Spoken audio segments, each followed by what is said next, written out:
Hi, Susan Helene here again, sharing another excerpt from my book of short stories, Connections, Stories of Unexpected Encounters. This story is about two very strong-willed women, Rita Hoffman and Sophia Drakos, and a war that they fought over, of all things, rice pudding. Rita's Rice Pudding War.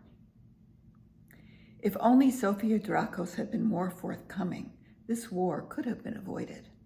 Of course, if my mother had been more solicitous, things might have turned out differently. Let me explain.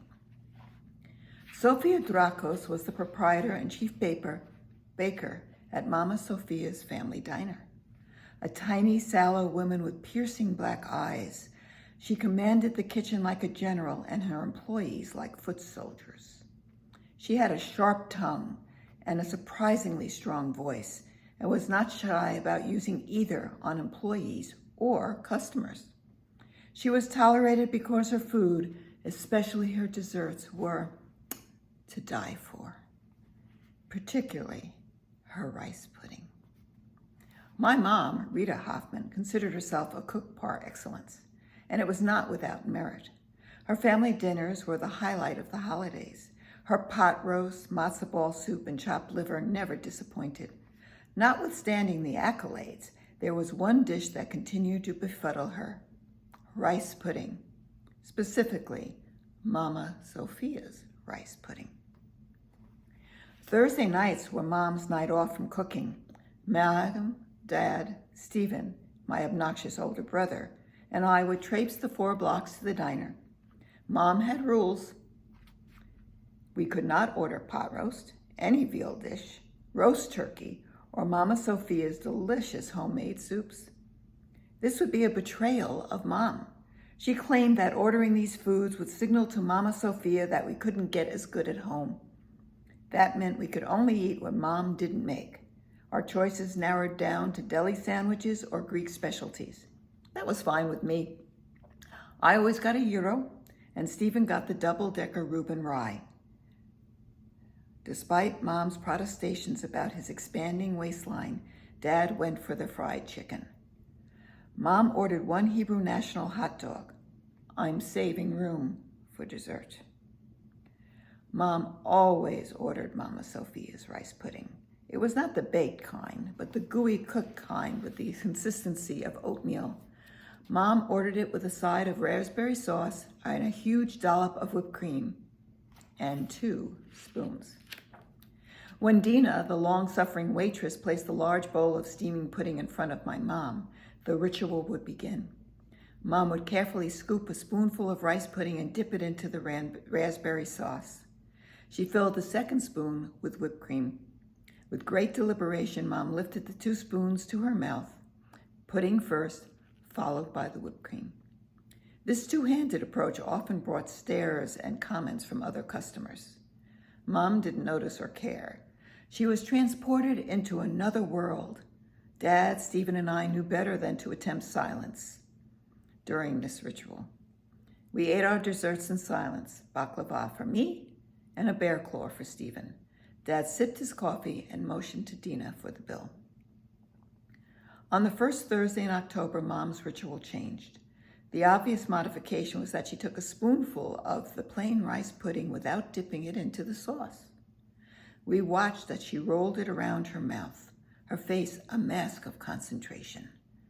Dad, Stephen, and I exchanged glances. Dad shook his head and mouthed, "Say nothing." The meal finished and the bill paid. 3 of us got up and started towards the door. Mom headed to the counter and waited for Mama Sophia to finish loading black and white cookies into the display case. We stopped and watched as Mama Sophia walked over to Mom, a semi-pleasant smile on her face, which frankly was the best that she could do. My mom adopted a conciliatory term. "Mama Sophia, I have a question." "Everything all right today, Mrs. Hoffman? I notice you did not touch your whipped cream or your raspberry sauce. If you aren't going to eat it, you shouldn't order it. I give it to you for free. But it costs money, you know, and time, my time." Mom nodded in agreement. "You are so right, Mama Sophia. very sorry. It won't happen again." Mama Sophia straightened up. She was on guard now. Mom's rapid apology was not her usual style. They had clashed in the past. Mom sending back mashed potatoes that were too cold, complaining that the pastrami was too lean. You get the picture. "You said you had a question." "Mama Sophia, tell me, what type of rice do you use on your rice pudding?" I could see by the look on Mama Sophia's face that this was not going to go well. She knew that Mom wanted to copy her recipe. Now, accomplished cooks have ways of keeping their recipe secret. Claim that you do not have a recipe, that you do it by smell and taste. Give the recipe but leave out one crucial ingredient. Claim that you don't measure your ingredients. But what you don't do is what Mama Sophia did. She leaned across the counter, her face inches from my mom, and she said, "Good rice." Laughing, she wagged a finger at my mama's face and strode through the swinging doors into the kitchen, shouting, "Gregory, wait until you hear this. Mrs. Hoffman is trying to steal my rice pudding." The doors swung closed. The war had begun. Well, do you think Rita Hoffman will ever figure out Mama Sophia's rice pudding recipe? Or will she have to stoop to nefarious means to find out the ingredients? Thank you for listening to Rita's Rice Pudding War, one of the stories in my new collection, Connections, Stories of Unexpected Encounters. Thank you.